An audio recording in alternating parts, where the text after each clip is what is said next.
el grupo, que era un grupo muy variado. Yo creo que nunca había llevado un grupo de tantos países como en esta ocasión. Había gente de México, de Colombia, Carla, que es de Rumanía, aunque vive entre nosotros, de Argentina y de otros lugares más.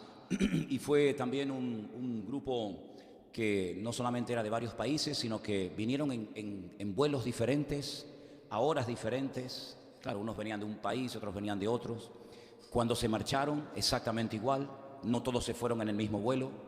Unos se iban a una hora, otros se iban a otra, unos se iban de noche, otros de madrugada, otros al día siguiente. Y organizar todo esto, pues no se pueden ustedes imaginar cuánto hay que llamar y moverse y de un lugar a otro. Pero bueno, gracias al Señor, creo que todos han llegado a sus respectivos países, aunque no me han llamado, pero supongo que los de México llegaron a México, los de Colombia a Colombia y no se equivocaron de avión ni de país.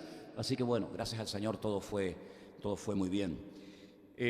Traigo muchos saludos del hermano Adolfo y de Paula, su esposa, que ustedes pudieron verlo en un saludo que mandó en el retiro que tuvimos en el Puerto de la Cruz hace poquito tiempo, y tienen muchísimas ganas de venir. Ellos me decían casi con lágrimas en sus ojos, qué ganas tenemos de conocer nuestra iglesia. Dice Adolfo, el día que llegue voy a saludar ya se sabe el nombre de muchos hermanos de la iglesia, y voy a saludar a unos y voy a saludar a... Dice, porque tengo muchas ganas de conocer a mis hermanos, de conocer a mi iglesia. Ellos están bien, gracias al Señor. Y quiero pedirle a la iglesia a partir de hoy que oren porque ellos tienen el deseo de venir este mes, el mes que viene en diciembre. Entonces, que el Señor supla, que el Señor haga milagros para que puedan venir ellos junto con sus dos hijas y con el niño. Tienen dos hijas, Mafe y Sara, y el niño pequeñito de 7, 8 años creo que tiene, se llama Johanan, que es un encanto de niño. Entonces, por favor, hermanos, oren para que el Señor les provea y el Señor les ayude a venir este mes de diciembre y pasar el fin de año aquí con nosotros en la iglesia. Así es que el Señor lo puede hacer. ¿Cuántos dicen amén? Gloria a Dios. Así que muchos saludos de ellos. Saludos también de Guido. Todos ustedes, o la mayoría de ustedes conocieron a Guido. Estuve con él cuando el grupo se fue el día jueves. Yo siempre me quedo en un hotel tiano, donde el hermano Adolfo y Paula me tienen allí reservada una habitación. Tuve la bendición de poder asistir a un culto en ese hotel, porque el director del hotel es el pastor de la iglesia y el pastor es el director. Entonces, el viernes por la noche tuvimos la oportunidad de participar en un culto allí en el hotel. La Casa de Emanuel se llama el hotel, Casa de Emanuel, Beit Emanuel. Y estuvimos allí el viernes y después el sábado a la mañana se reúne otra congregación. Y Guido subió de Beersheba y se quedó conmigo una noche a dormir. Cada uno en su cama, lógicamente, ¿verdad? Y manda muchos saludos, para todos ustedes, especialmente para los jóvenes, que fue con los que más tiempo pasó, y tiene muchas ganas de volver, y dice que hará todo lo posible por poder asistir al próximo año al campamento de jóvenes, por lo menos es lo que me dijo, se fue con un buen recuerdo de todos ustedes. Y bueno, hermanos, desde el primer día que llegamos, gracias al Señor, todo fue bien. El Señor nos ayudó en todos los detalles, que son muchísimos. Ya les digo que unos llegaban a las 2 de la mañana, otros a las 4 de la tarde.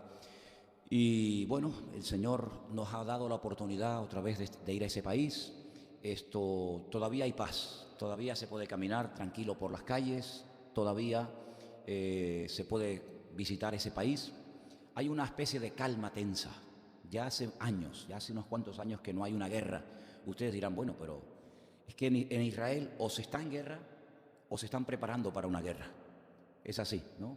Entonces, hace años que no hay una guerra fuerte, aunque ahora hay un motivo muy grande de oración, porque la guerra en Siria, donde ha habido miles y miles y miles de muertos, y que ha durado muchos años, está ya prácticamente a punto, vamos a decir, de acabarse, aunque ahora el país está totalmente destruido, ciudades enteras destruidas, todos contra todos, no hay infraestructuras, es un auténtico desastre. Y entonces ahora viene, digamos, el reestructurar y ahora viene el rehacer todo lo que el hombre en estos últimos años ha estado rompiendo.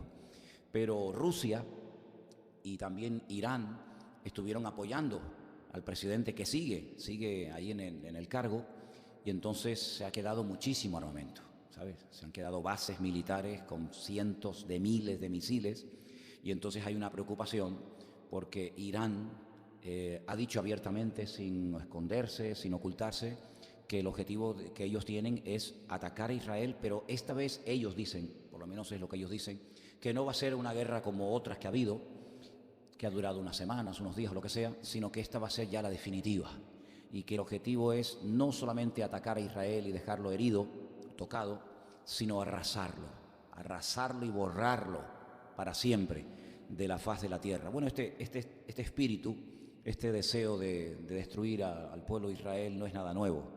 Ya muchos lo han intentado a lo largo de la historia, y dicho sea de paso, todos los que han intentado destruir al pueblo de Israel, al final terminaron siendo destruidos ellos.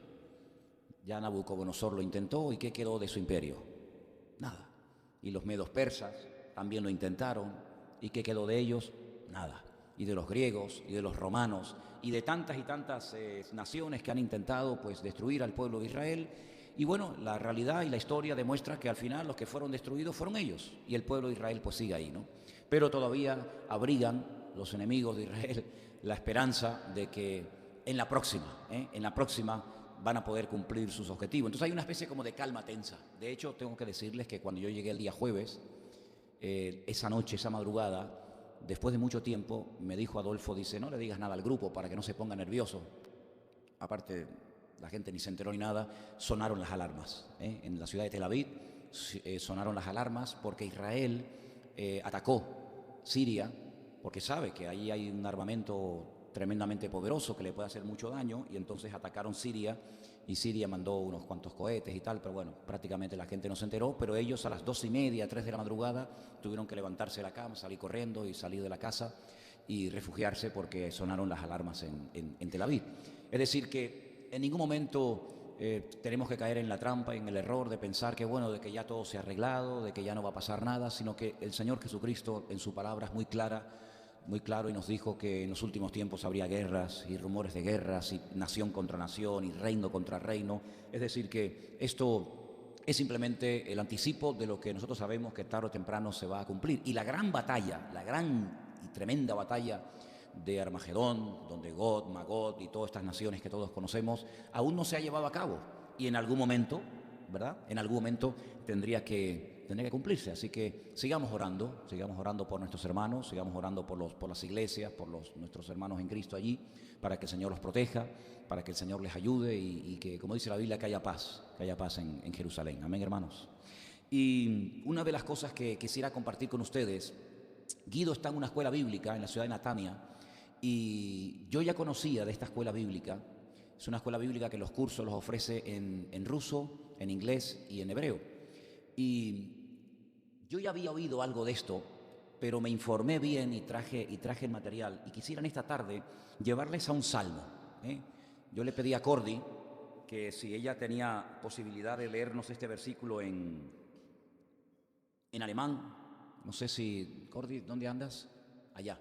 ¿Tienes el Salmo 22, por favor? El Salmo 22, el versículo concretamente 16. Me gustaría saber qué dice la última parte del versículo. Tú léelo en alemán y dinos al final qué dice. A ver, es el Salmo 22, versículo 16.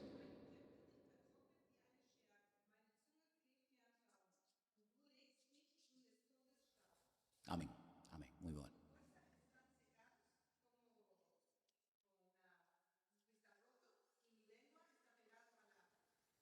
No, entonces, no, tú has leído el 15.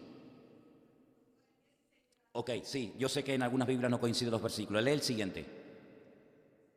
Sí, eso.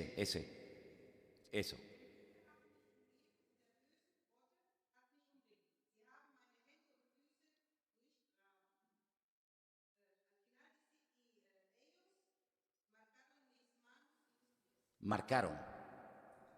Sí, perfecto. Ok, vale. Podríamos poner la fotografía que hicimos. Ok. Oh, vale, ahí lo tenéis, más o menos. Hermanos, miren, en el pueblo cuando hablamos del pueblo de Israel, mucha gente no tiene claro de lo que estamos hablando. Algunos piensan que por ser israelita o judío ya automáticamente ya todos son convertidos y han nacido de nuevo, pero no es realmente así. Hay una casta, diría yo, ¿no? Hay una casta en Israel que son todos los rabinos, y dentro del mundo del judaísmo, de los rabinos, hay muchos grupos diferentes. Unos tienen una tendencia, otros tienen otra, unos son más ultras, en fin. Durante mucho tiempo, estamos hablando de muchos siglos, más de 1000 años, las traducciones del versículo 16 del Salmo 22, ¿sí? Cuando llegamos al texto donde dice en español, porque perros me han rodeado, me han cercado cuadrilla de malignos, y en la Biblia ustedes dice, horadaron mis pies, o mis manos y mis pies, ¿dice así en tu Biblia? Okay.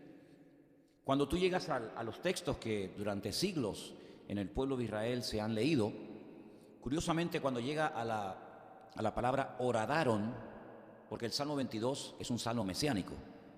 Ustedes quiero que lo lean después tranquilamente en casa y van a comprobar que es un salmo que hace muchísimas referencias al Señor Jesucristo, ¿vale? Hay muchos tipos de salmos.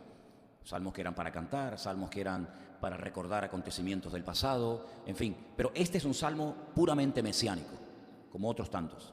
Y cuando llega a la parte horadaron mis manos y mis pies, durante muchísimos siglos, se leía como dice arriba, la palabra de arriba, la que está ahí arriba, ahí dice, bueno, los que han estado en las clases de hebreo, no sé si lo saben leer, Ka'ari, Ka'ari, arriba dice Ka'ari.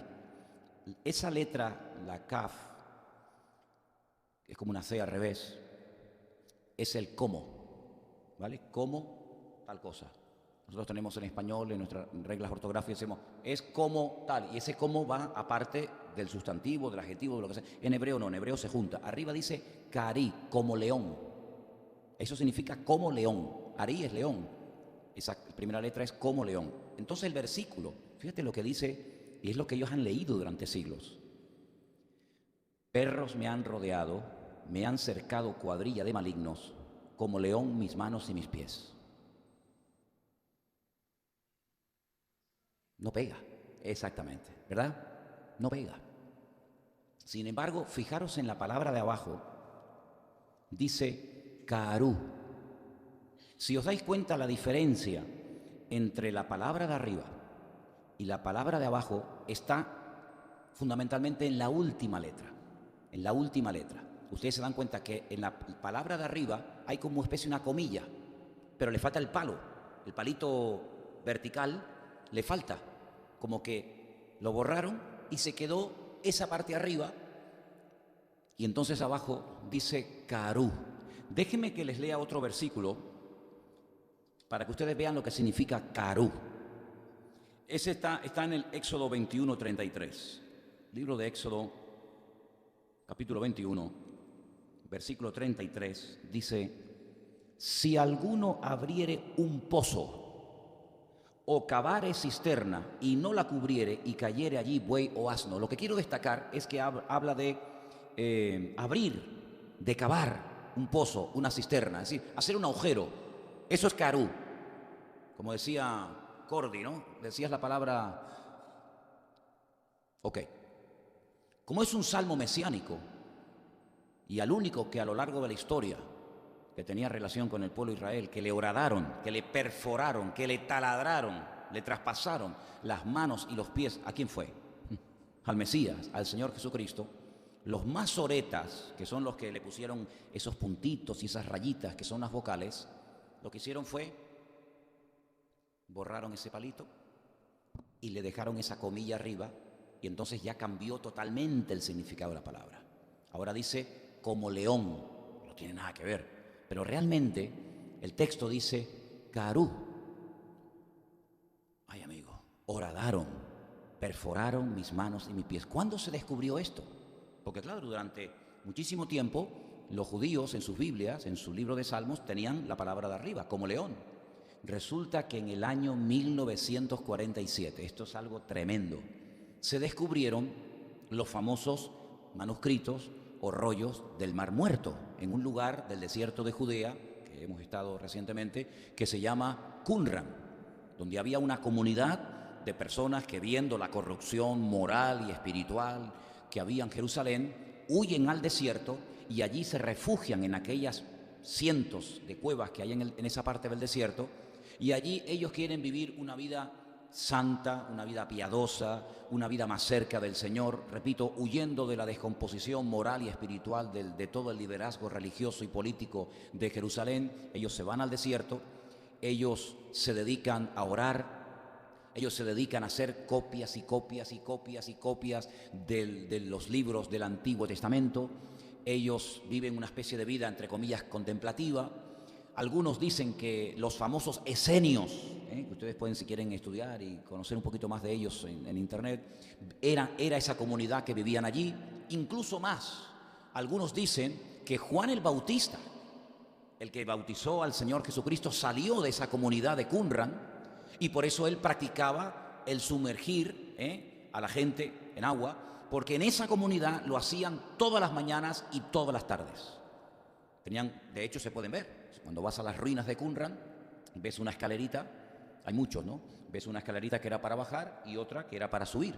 Entonces se sumergían en el mikveh, una especie de piscinita, para purificarse de sus inmundicias, de sus impurezas, de sus pecados, y entonces lo practicaban como algo normal en esa comunidad. Y si Juan el Bautista salió de esa comunidad de Qumran, pues cuando él predica la palabra, preparando el terreno para el Mesías, pues él lo que hace es ofrecerle a la gente lo mismo que ya hacían en la comunidad, bautizarlos, sumergirlos en agua como señal de arrepentimiento, ¿vale? Como señal de que estaban realmente queriendo volver al Señor en un genuino arrepentimiento y en un deseo de dejar todo el pecado y la vida pecaminosa y agradar a Dios. ¿Se dan cuenta? Entonces, en esa comunidad, esta gente vivió y se dedicaron durante siglos a hacer copias y copias de la Escritura. Ay, amigo, resulta que yo tengo las fotografías originales, esto simplemente yo lo he hecho a mano para que ustedes lo puedan ver, pero un libro que se descubrió, que se encontró entero, en un estado de conservación extraordinario, fue, por ejemplo, el libro de Isaías y otros muchos libros, prácticamente todo el Antiguo Testamento, aparte de otras cosas. Bueno, pues una de las cosas que se descubrió en esos manuscritos, que podríamos decir con toda seguridad que fue el descubrimiento del siglo, porque todas las copias que se hacían de la Biblia se hacían de manuscritos más modernos. Pero estos manuscritos que se descubrieron en Qumran son desde el año 150 años antes de Cristo. Son los manuscritos más antiguos, los más antiguos. Y claro, en aquellos tiempos no había el problema que después, con el paso del tiempo, algunos rabinos tuvieron a la hora de aceptar el hecho de que Jesús era el verdadero Mesías y no era un impostor. Por lo tanto, en esos manuscritos, que se llaman los manuscritos de Qumran o del Mar Muerto, cuando llegaron al Salmo que hemos leído esta noche, ellos se dieron cuenta de que no estaba escrito el texto como lo pone arriba, no ponía como león, sino ponía Karú, que significa horadaron, perforaron mis manos y mis pies. Y todo esto ha creado una polémica, porque en esta escuela bíblica, donde está nuestro hermano Guido asistiendo y preparándose para servir al Señor y para poder evangelizar a la gente de allí, de Israel, con la Biblia y con las Sagradas Escrituras, los deja realmente con la boca abierta, porque se dan cuenta de que hubo una especie de manipulación, una especie de tratar de ocultar una realidad para que la gente no aceptara a Cristo como el verdadero Mesías. Entonces ellos han hecho y están haciendo cada día vídeos con todos estos descubrimientos y otros más, y se van por las calles de Israel, sobre todo por la ciudad de Jerusalén, y con estas escrituras evangelizan a la gente. Y también una de las cosas que están haciendo con muchos resultados es permitirle a la gente que lea el capítulo prohibido en Israel. Y el capítulo prohibido en Israel es el capítulo 53 del libro de Isaías, que si hubieran podido borrarlo y quitarlo, lo hubieran hecho, pero es muy fuerte quitar un capítulo entero de la Biblia. Entonces simplemente lo que han hecho, si se dan cuenta, entre la última letra de la primera palabra y la última letra de la segunda palabra, simplemente borraron un poquito y bueno, ahí como que salieron del paso. Pero ya quitar un capítulo entero de la Biblia del profeta Isaías era algo ya demasiado exagerado, demasiado descarado, ¿no? Entonces, estos chicos van por las calles y les permiten a la gente leer el capítulo 53 del libro de Isaías, y cuando terminan de leerlo, les preguntan: ¿de quién piensan ustedes que están hablando? Y ellos dicen: del Mesías. ¿Y qué personaje de la historia judío, nacido en esta tierra, cumple con las características de este capítulo? Y se quedan sorprendidos porque se dan cuenta de que los rabinos, con toda intención, han intentado de impedirle a la gente que acceda a ciertas y determinadas partes de la Escritura. Por supuesto, sobra decir que tienen totalmente prohibida leer el Nuevo Testamento, ni siquiera tener un ejemplar de un Nuevo Testamento en sus casas, porque automáticamente pueden tener gravísimos problemas, ¿verdad? Entonces, esto está causando realmente todo un revuelo en muchas personas.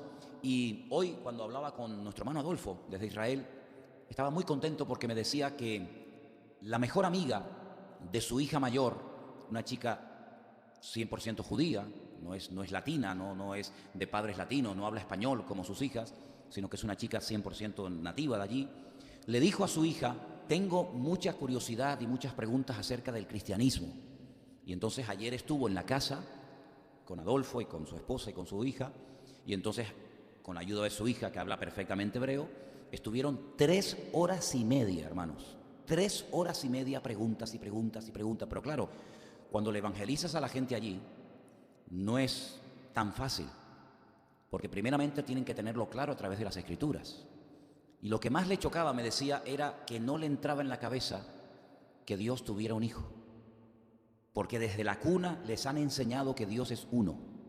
Y eso es algo por lo cual están dispuestos a morir. De hecho, a lo largo de la historia, muchos judíos han muerto defendiendo hasta la muerte la idea de que Dios es uno. Y de hecho, las últimas palabras de muchos judíos cuando morían en las hogueras o quemados o de cualquier otra forma era: escucha, Israel, el Señor nuestro Dios, uno es. Y ahora de repente se encuentran con la idea de que Dios tiene un hijo, y no es nada fácil. Bueno, pues la cuestión está en que quedó tan hambrienta esta chica que este fin de semana van a llamar a Guido, a Beersheba, para que suba, puesto que es una chica jovencita y tal, para que le siga evangelizando, porque tiene un hambre del Señor, porque el evangelio en Israel es novedad, queridos hermanos. Permítame decirles esto: en Israel la gente no tiene ni idea de lo que es el evangelio. De hecho, ni siquiera el verdadero nombre del Señor Jesucristo lo mencionan, sino que mencionan otro nombre cuyas siglas significan pues casi como que su nombre sea maldito y que pase a la y que no se recuerde más el nombre del Señor.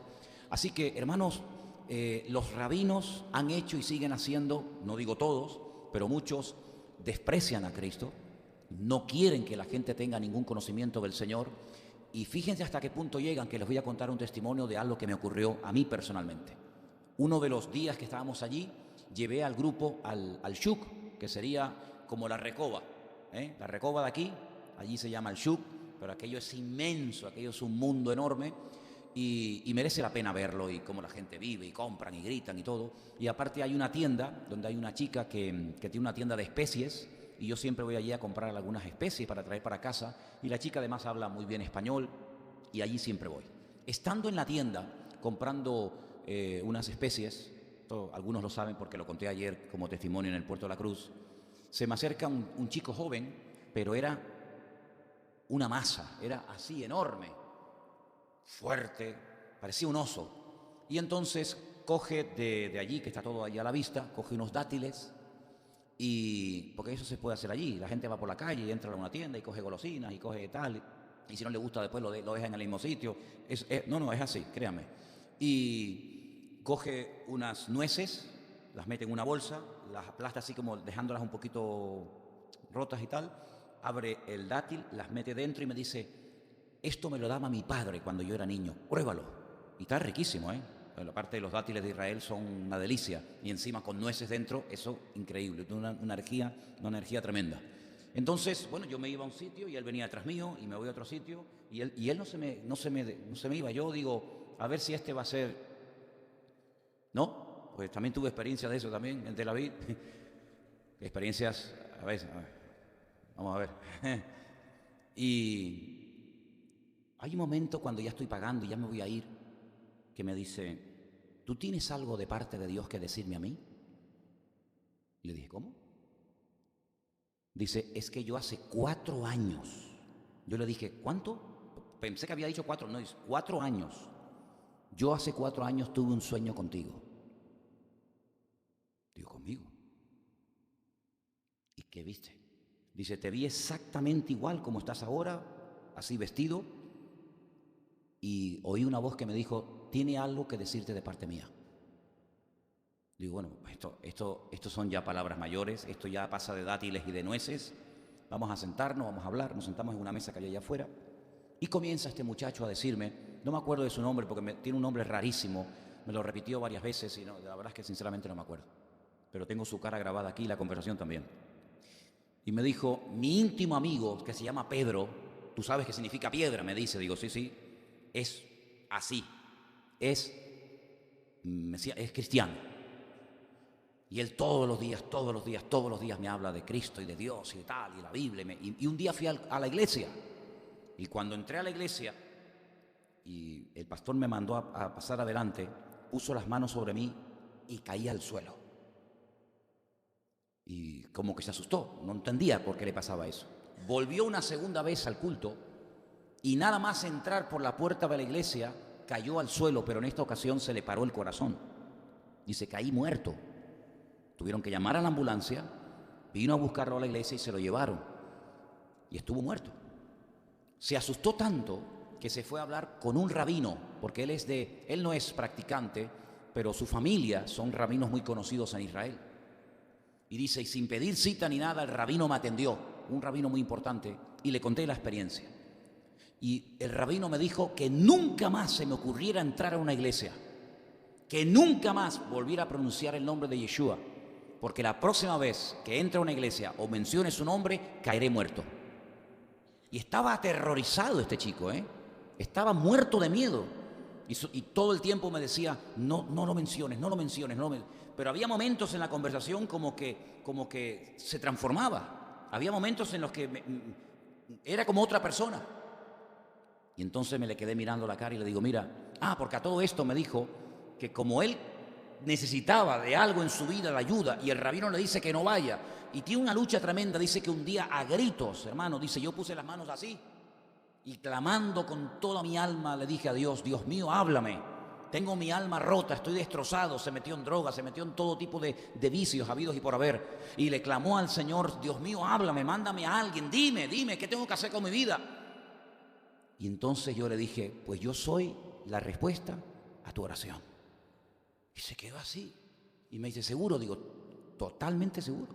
Tú clamaste a Dios y el Señor me ha traído a mí de miles de kilómetros de donde yo vivo y me ha traído aquí para decirte a ti, y le di mi testimonio, hablé con él. Bueno, estuvimos más de 1 hora y pico allí sentados en aquella mesa, allí hablando.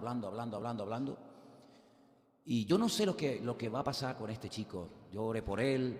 Hay un momento en el que lo tuve que reprender, tomar autoridad en el nombre de Jesús, atarlo, porque le dije, lo que tienes ahora mismo, porque comenzó a decirme una serie de cosas, y era el diablo hablando a través de su boca, ¿sabes? Y le digo, lo que tú tienes son demonios. No tenía ni idea de lo que era eso, porque del mundo espiritual, de Torah sabrá mucho, pero del mundo espiritual no tienen ni papa. Y le digo, ahora en el nombre de Jesús toma autoridad sobre esos demonios y te digo que te calles. Y se quedó el tipo que ni se movía, la mandíbula como que se le salía para afuera, una cosa tremenda. Fue una lucha, yo decía, como se manifiesta aquí en plena calle, puede pasar cualquier cosa, porque la gente no entiende.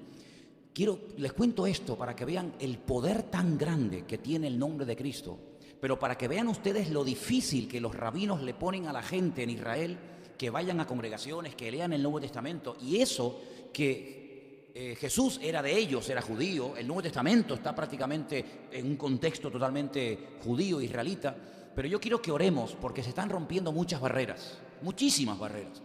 Hay un barrio entero que se llama el barrio de Mea Shearim, donde viven miles de judíos ortodoxos, los hasídicos, los más ultra de todos, y este año, y ya desde hace algún tiempo, pero ya este año ya es el definitivo, todos los jóvenes tienen que ir al servicio militar.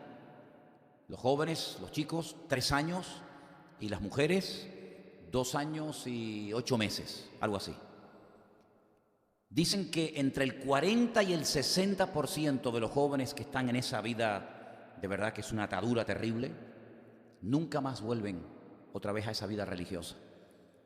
Y entonces empiezan una búsqueda, y muchos se dedican a viajar por el mundo, Porque hay un vacío tan grande que la religión, ninguna religión puede llenar, sino solamente el Señor.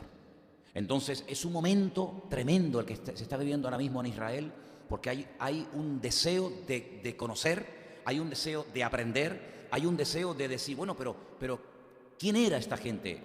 ¿Quién eran los cristianos? ¿Quién era Jesucristo? Porque todo lo que les han dicho y enseñado es totalmente al revés de lo que dice la palabra del Señor. Entonces, hermanos, la gente se te acerca, te pregunta, quieren saber lo que tú crees, quieren saber quién era realmente Jesucristo, quieren saber por qué vino, cómo murió, por qué no murió, por qué esto, por qué aquello.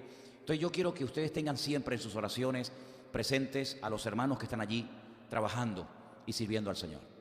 El deseo y el sueño, por ejemplo, de Guido es prepararse, aprender bien las Escrituras, dominar bien los textos de la Biblia, conocer bien la jerga de la Biblia, porque el hebreo que se habla en la calle no tiene nada que ver con el hebreo de la Biblia. Y entonces dice, yo, hombre, me defiendo en el hebreo, pero el hebreo de la Biblia es otro mundo, y ese es el que él quiere aprender y prepararse para poder salir y evangelizar a ese lugar que, aunque uno diga, bueno, es Israel, está por evangelizar. Hay mucha ignorancia, hay mucho desconocimiento, pero hay un factor muy bueno, y es la curiosidad. Factor que en Europa no hay. No hay una curiosidad por el Evangelio. La gente no se preocupa, una indiferencia. Le cuenta tu testimonio y, bueno, si a ti te va bien. No hay ese deseo de decir, bueno, ¿y cómo fue? ¿Cómo no fue? ¿Y dónde estás? ¿Y dónde vas? En Israel sí lo hay, sí lo hay. Entonces, que el Señor ponga su mano y le dé sabiduría a todos los que viven allí, y que cada vez que el Señor nos dé la oportunidad de poder viajar, que el Señor nos ponga, porque yo cuando salgo por las calles le digo, Señor, úsame, Señor, que se me acerque la gente, que me pregunte, y te puedo asegurar que no ha habido ni un solo viaje donde la gente no se me acerca a preguntarme cosas del Señor. Se han abierto puertas. Te lo digo sinceramente, para mí me resulta hoy por hoy más fácil evangelizar allí que muchas veces aquí, donde ni te escuchan, ni tienen interés, encima hasta una indiferencia total y absoluta. En Israel no hay indiferencia, hay ignorancia, que es diferente, pero hay una curiosidad sana por conocer cosas del Señor, y que el Señor levante y mande personas realmente preparadas y con carga, porque evangelizar allí tienes que conocer bien las Escrituras. Y lamentablemente, una de las cosas que yo hablaba con nuestro hermano Adolfo, y decíamos lo siguiente, mira, la mayoría de los creyentes, hoy por hoy, no han leído nunca la Biblia, completa me refiero. Y esa es la pura realidad. Yo no sé, pregúntate a ti mismo si tú este año te leíste la Biblia. Algunos dirán, sí, yo me la leí. Bueno, yo me alegro, gloria a Dios. Pero la inmensa mayoría, yo he conocido muy pocos cristianos, créanme, hermano, y sé lo que digo. Yo he conocido muy pocos cristianos que después de años se han leído la Biblia completa. No salen siempre de, bueno, los salmos, el Evangelio de Juan, el de Mateo, las cartas un poquito por aquí, por allá, pero leerse la Biblia, muchos cristianos nunca se la han leído. ¿No? Tú imagínate ir a Israel, donde no puedes prácticamente utilizar el Nuevo Testamento, sino que con el mismo Antiguo Testamento le puedes demostrar a los que están buscando la verdad que Cristo era el verdadero Mesías. Si no conoces la Escritura, ¿de qué le vas a hablar? Entonces se respetan las Escrituras, ¿sabes? Eso es una gran ventaja.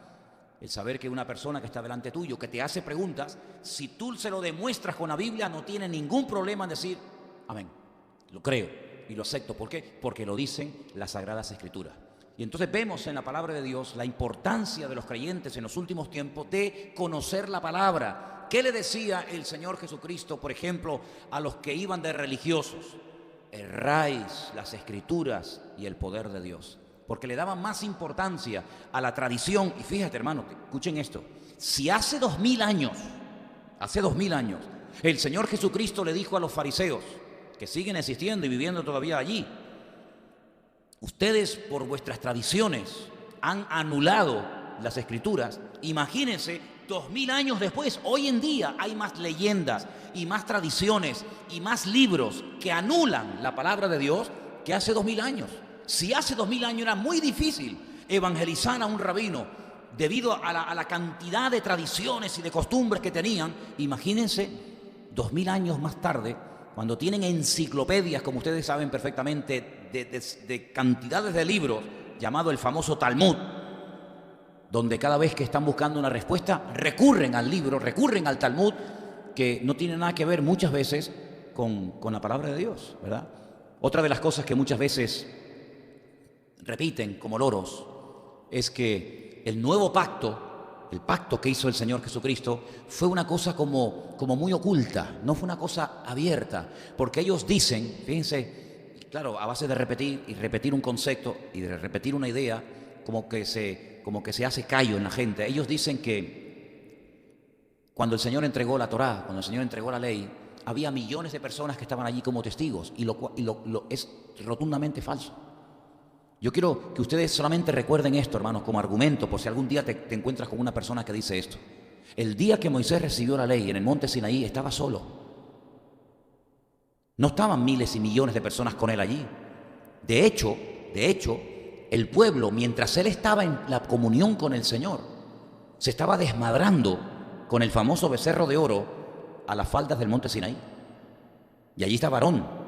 Y dice que construyeron un becerro de oro. Y decían, bueno, este Moisés no sabemos lo que ha pasado con él. ¿Se acuerdan? No sabemos dónde se ha metido este hombre. Llevamos ya más de un mes y pico esperándolo y por aquí no aparece. Construyamos un becerro e incluso llegaron a pensar y hablar de volver a Egipto. Así que el hecho de que digan, el argumento que dicen que cuando el Señor dio la ley había allí millones de personas, es rotundamente falso. Solamente estaba Moisés.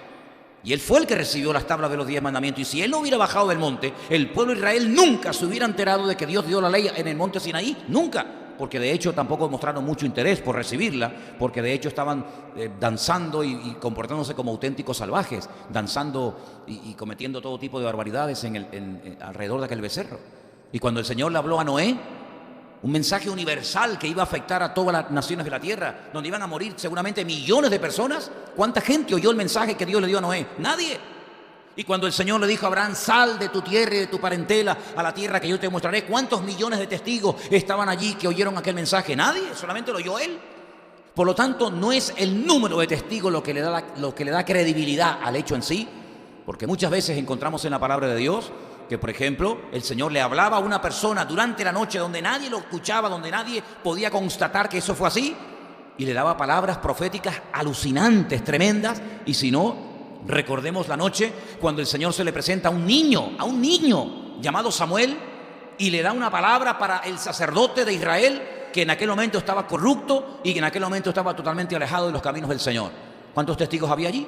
Ninguno. Sin embargo, el Señor le habló a Samuel. Y cuando le habló a José estaba solo. Y cuando le habló no solamente a Moisés, sino a muchos personajes del Antiguo Testamento, estaban solos. Pero ellos dicen que, claro, el nuevo pacto Jesús lo hizo dentro de una casa donde no había muchos testigos. Pues ¿saben qué? Había más testigos en la Santa Cena o en la Última Cena, cuando Cristo partió el pan y el vino e instituyó el nuevo pacto. Había allí más testigos que los que hubieron en el monte Sinaí cuando Moisés recibió las tablas de la ley, que solamente las recibió él. Y repito, si no hubiera él bajado de la montaña, nadie se hubiera enterado de lo que allá arriba estaba pasando.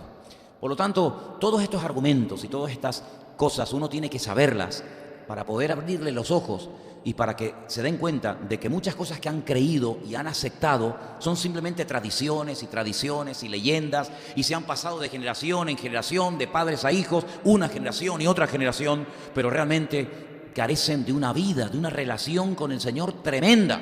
Y yo creo que hay dos cosas fundamentales para todos nosotros en esta noche y para todo creyente. Primera es el conocimiento de las Escrituras y una relación genuina y diaria con el Señor. Una persona comenzó a hacerle en un momento determinado preguntas a nuestro hermano Adolfo, y cuando yo después hablaba con él me decía, ¿sabes? Él me llama Manuel. Manuel, ¿sabes? Yo creo que si muchos creyentes hoy en día leyeran más la Biblia, conocieran más al Señor a través de su palabra y tuvieran más relación y comunión con Él, muchos problemas y dudas y follones que se montan, no los tendrían.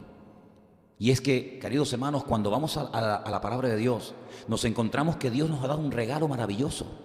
Y es todo lo que Dios habló, todo lo que Dios dijo. ¿Cuántas veces yo he dicho desde este mismo púlpito? Les recuerdo, si nosotros hubiéramos vivido hace 2000 años, haz este esfuerzo, por favor.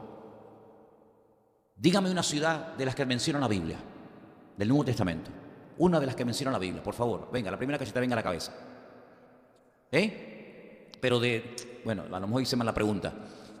De las ciudades que Pablo o Pedro o tal les escribe una carta, venga. Éfeso, vale, ya tenemos una. Imagínate que tú, en vez de ser miembro de la Iglesia Vida Nueva de Santa Cruz de Tenerife, fueras miembro de la Iglesia Vida Nueva de la ciudad de Éfeso. ¿Estamos de acuerdo? No había, pero bueno, vamos a poner un ejemplo, ¿no? Bien. Y de repente recibes una carta. La iglesia recibe una carta. Ahora, cuando yo te mando un mensaje de WhatsApp o lo que sea, ¿tú lees una parte o lees todo lo que tú recibes? Todo. Esa costumbre no la tenemos nosotros con la Biblia. Es decir, tú le mandas un WhatsApp a un hermano, a una hermana, a un amigo, a quien sea, y tú lees todo. Todo. Hola, ¿qué tal? ¿Cómo estás? No sé qué, y no sé cuándo. Y lo lees todo. ¿Por qué la Biblia no la leemos toda? Imagínate. Reciben una carta, hermanos, hemos recibido una carta del pastor de la iglesia, que ahora mismo no está con nosotros, pero hemos recibido una carta. La carta de los Efesios. Ustedes la han leído, tiene solamente 6 capítulos, es muy bonita, pero tiene solamente 6 capítulos. Si tú fueras miembro de la iglesia de Éfeso, solamente tendríamos en el archivador o en un cajón, donde sea, en la iglesia, la carta de Pablo a nosotros, a la iglesia de Éfeso. Claro, tendríamos todo el Antiguo Testamento, pero no así, sino tendríamos que ir a una sinagoga. Si vivieras en Corinto, ¿tendrías la carta de los Efesios en el archivador de la iglesia? No, tendrías 1 Corintios y 2 Corintios. Y si fueras miembro de la iglesia de Tesalónica, ¿tendrías las cartas que Pablo te mandó a ti? Es decir, que hasta muchos siglos después, hasta que se terminó de escribir todo el Nuevo Testamento, miles, millones de hermanos nuestros no tuvieron nunca todo el Nuevo Testamento en la mano. Los Efesios tuvieron su carta, los tesalonicenses tuvieron la suya, los colosenses tuvieron la suya, Filemón tenía la suya, Timoteo tenía la suya, Tito tenía la suya. Pero nosotros las tenemos todas. Entonces sabemos cuando surge un problema de la índole que sea, la respuesta no la tengo en Corintios. Pero mira, en Tesalonicenses hay un versículo buenísimo para solucionar este problema en la iglesia. Y allí vamos. Y cuando surge cualquier otra necesidad o pregunta o duda o lo que sea, ¿dónde podemos ir? Hoy hay un versículo en Romanos tremendo. Porque tenemos todo el consejo de Dios, no hay excusa. Tenemos absolutamente todo. Claro, cuando Pablo le escribía a la iglesia de Corinto, ¿qué es lo que intentaba Pablo con la carta? Solucionar los problemas de la iglesia local de Corinto. Y cuando Pablo le escribía a los hermanos de Colosas, ¿qué problema solucionaba? Pues los problemas que había en la iglesia local de Colosas. Pero los problemas de esta iglesia eran diferentes a los de aquella. Y las necesidades de esta congregación eran diferentes a las necesidades de la otra congregación. Pero es que 2000 años después, donde ya no recibimos cartas de nadie, pues lo que tenemos que hacer es tener todas en la mano, que las tenemos aquí, en este libro, en la Biblia, amén. Y cualquier circunstancia que surja, tenemos la respuesta.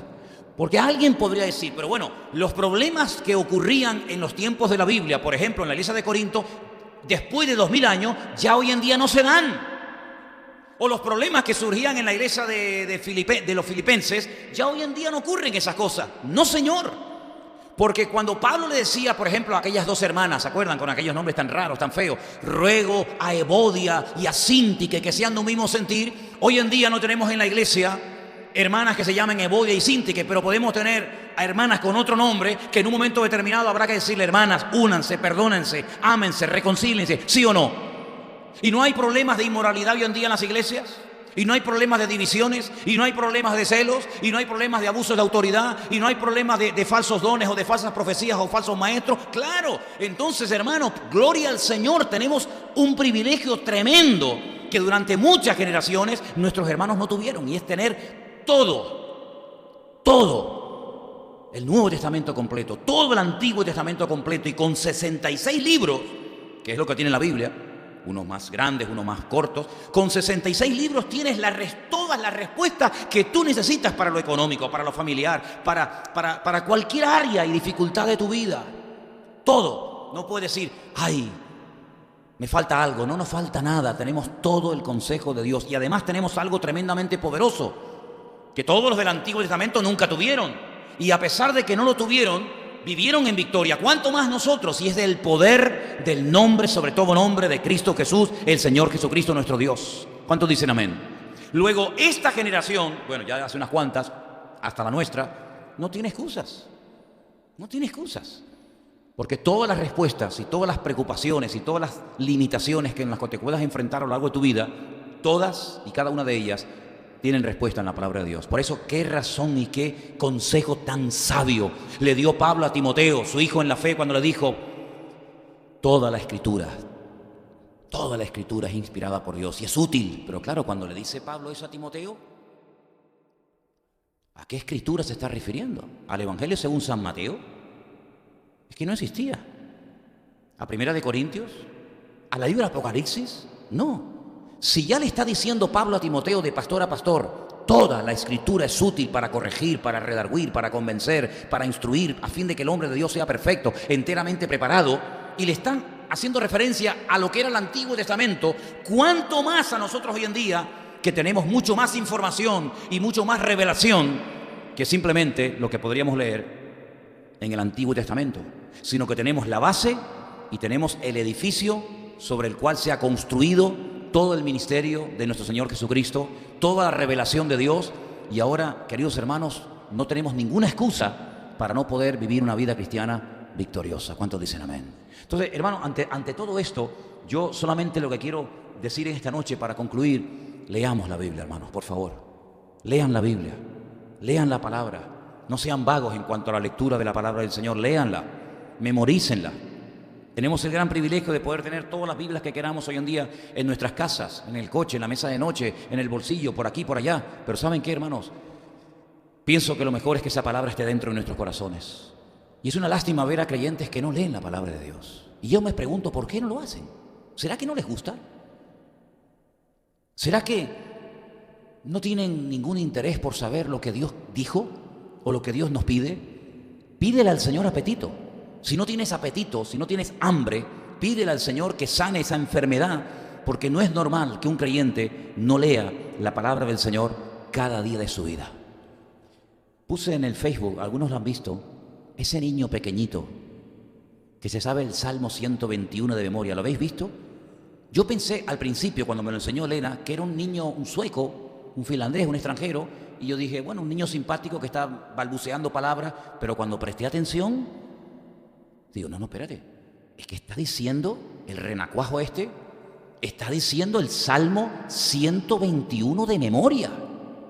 Es alucinante. Yo no sé si lo pudiéramos poner o qué, pero un niño pequeñito que se sabe el Salmo 121 de memoria. ¿Y qué edad puede tener ese niño? 2 años. Pero independientemente de la gracia que pueda hacer, es un ejemplo. Ver cómo esos padres a ese niño pequeñito le han enseñado un salmo entero. Bueno, cuando ese niño tenga 15 años, ¿cuántos salmos, cuántos versículos de la Biblia? ¿Por qué no te propones tú que tienes niños pequeños, los que tenéis niños pequeños? ¿Por qué no te propones enseñarles salmos? Porque si tú dices, bueno, si este niño con 2 o 3 años aprendió un salmo y el mío, ¿por qué no puede aprenderlo? ¿Es que pasa que el mío es más tonto que este o qué? Enséñale salmos de la Biblia a tus hijos. Cuando vayas al colegio, cuando vayas por la calle, a ver, repite conmigo. Y enséñale un versículo, y cuando regrese, ¿te acuerdas del versículo? Bueno, más o menos, ven, vamos a repasarlo. Cuando se acuesten por la noche, amemos la palabra del Señor, porque amar la palabra es amar a Dios. Y amar a Dios implica amar su palabra. ¿Cuántos dicen amén? Vamos a orar, hermano. Cierra ahí tus ojos donde estás. Vamos a pedirle al Señor que nos dé amor por su palabra. Gracias a Dios que tenemos además la ayuda tremenda del Espíritu Santo de Dios, que dijo el Señor Jesucristo: rogaré al Padre para que os envíe al Consolador, para que esté con vosotros para siempre, porque Él tomará de lo mío y os lo hará saber, y os recordará lo que yo les enseñé, y me glorificará a mí, y os guiará a la verdad, y no hablará por su propia cuenta. Así que, queridos hermanos, pídele al Señor hambre por la palabra, como el niño recién nacido busca la leche de su madre. Desead como niños recién nacido la leche espiritual no adulterada, para que por ella podáis crecer y conocer al Señor, y no vivir en temores, no vivir en complejos, no vivir de una forma limitada, sino vivir de una forma victoriosa y bendecida en el Señor. Aleluya. Bendito sea tu nombre, Señor. Gracias por este regalo tremendo y precioso de tu bendita palabra. Señor, queremos enamorarnos de tu palabra, amarla, leerla, escudriñarla, vivirla, compartirla. Señor, y también tu palabra nos muestra el camino para tener una relación contigo diaria y permanente, Señor. Sabemos que con tu palabra y con una relación viva y fresca cada día contigo, nuestra vida nunca, Señor, será una vida carente de bendición o de la presencia del Señor. No caeremos jamás, dice tu palabra, si estas cosas abundan en nosotros. Y queremos abundar, queremos crecer, queremos madurar. Y por eso te pedimos, Señor, que tú pongas un deseo tremendo en nuestros corazones por amar tu palabra y sobre todo por darla a conocer a aquellos que todavía nunca han tenido el privilegio de conocer la palabra de Dios. Gracias, Padre, por este regalo, y ponemos todo en tus manos y te pedimos que nos sigas ayudando y dirigiendo en todo lo que hagamos para ti, en el bendito nombre de tu amado Hijo Jesús. Amén